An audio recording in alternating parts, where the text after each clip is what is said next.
L'invité de Bonjour Lyon, Marc Suchon. Bonjour à vous. Bonjour. Merci beaucoup d'être en ligne avec nous sur BFM Lyon. Vous êtes membre de l'association ATD Quart-Monde ici à Lyon, association qui combat la misère, qui combat la pauvreté.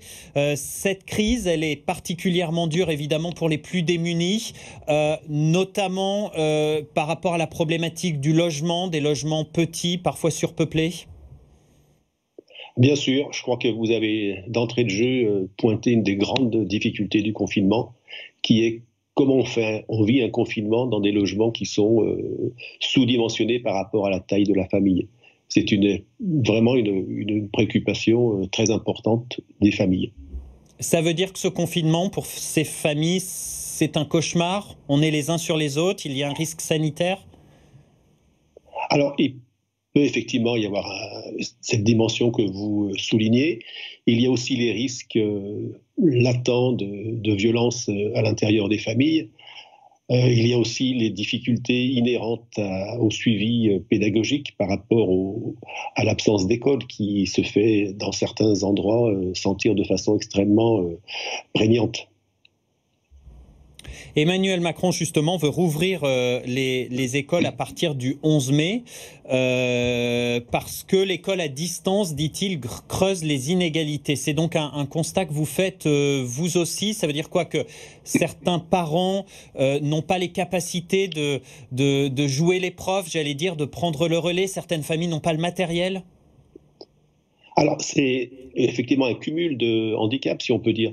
Vous avez raison, il y a une difficulté déjà au niveau du matériel. Comment on fait pour s'équiper d'ordinateurs quand on vit avec des minimums sociaux ou même avec le SMIC? Comment on fait aussi pour maîtriser un certain nombre d'outils? N'oublions pas qu'au-delà de la problématique des personnes en situation de grande précarité, à peu près un quart des Français vivent en situation d'électronisme. Il y a une vraie fracture numérique dans notre pays. Et les personnes les plus démunies sont évidemment les premières victimes de cette fracture numérique. En outre, il faut aussi souligner que quand on est parent, on n'est pas forcément un bon professeur, un bon instituteur. Ce sont deux registres complètement différents. Et certains parents ont du mal à prendre le relais des professeurs. Tous les parents ne sont pas égaux pour cette mission. Ah ben, bien sûr, je crois que là aussi c'est assez clair, hein. La difficulté d'intégrer des programmes que nos enfants apprennent, elle est effectivement de plus en plus importante selon le niveau de scolarité de l'enfant. On ATD, peut peut-être encore suivre. ATD Oui, allez-y, allez-y. Quart-Monde a publié un pacte avec plusieurs organisations, la CFDT, la Fondation Abbé Pierre, notamment le Secours catholique, Oxfam. Vous dites qu'il faut plus d'aide pour ces familles. Ces familles, elles sont trop laissées à l'abandon pendant cette période? Ah ben, effectivement, là, c'est un constat que l'on peut faire. Alors, vous évoquez effectivement le pacte du pouvoir de vivre qui a été conclu l'an dernier avec une vingtaine d'associations au départ, des associations, des syndicats, des associations qui travaillent sur la solidarité, sur l'accueil des migrants, sur l'environnement, sur l'écologie, qui comprend maintenant à peu près 50 associations et qui pointe effectivement ces difficultés qui sont accrues par la période très très difficile que nous traversons en ce moment avec le Covid-19. Cette crise, elle est bien sûr économique, hein. Il y a une explosion de chômeurs, on a les chiffres. Il va y avoir une explosion de la pauvreté là, dans les mois qui viennent. Ben, si on peut bien sûr le redouter, comment on va faire par rapport aux menaces qui pèsent sur l'emploi? Comment on va assurer la continuité des revenus de toutes ces personnes qui sont déjà précaires quand elles travaillent, quand elles risquent, en situation de risque de perdre leur emploi? Comment les choses vont se passer concrètement?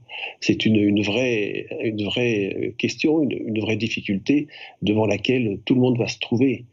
Le pacte de pouvoir de vivre a des propositions à faire et les émet régulièrement pour pallier à ces drames qui se profilent. L'État qui va verser une aide de 150 euros pour les plus pauvres avec 100 euros par enfant, une aide ponctuelle, donc ça ne suffit pas? Non, non, ça ne suffit pas. Nous avions demandé 250 euros. 250 euros par personne. Pourquoi 250 euros? Parce que même si le chômage partiel prévoit de prendre en charge 84%, comme vous le savez, du salaire d'origine, quand on est payé au SMIC, 84%, ça fait déjà 100 à 120 euros qui disparaissent. Quand les enfants ne vont plus à la cantine, ça fait effectivement des repas dont il faut assumer la charge.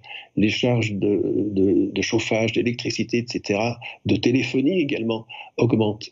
Il faut en tenir compte. Et donc les sommes qui sont prévues, c'est un premier pas, mais ça ne suffira pas. Faut s'attendre, dernière question, à plus de SDF, par exemple, dans nos rues, dans les mois qui viennent. Ce sont les personnes qui vivotaient, qui avaient des petits jobs, des petits boulots, qui vont être les plus durement touchés par cette crise? Ah bah, de toute façon, le phénomène, il est malheureusement connu, hein. La crise, elle risque de toucher de plein fouet les personnes les plus en difficulté d'ores et déjà, hein. Ça, c'est sûr et certain. Donc, il faut anticiper plutôt que se dire que ça va arriver. Il faut voir comment on va faire tous ensemble pour que cela n'arrive pas, pour qu'il n'y ait pas encore plus de personnes en difficulté. Il faut prévenir, et il y a des solutions que l'on peut mettre en avant pour prévenir ce genre de situation. Merci d'avoir été avec nous sur BFM Lyon. Marc Suchon, donc responsable à Lyon de l'association ATD Quart Monde.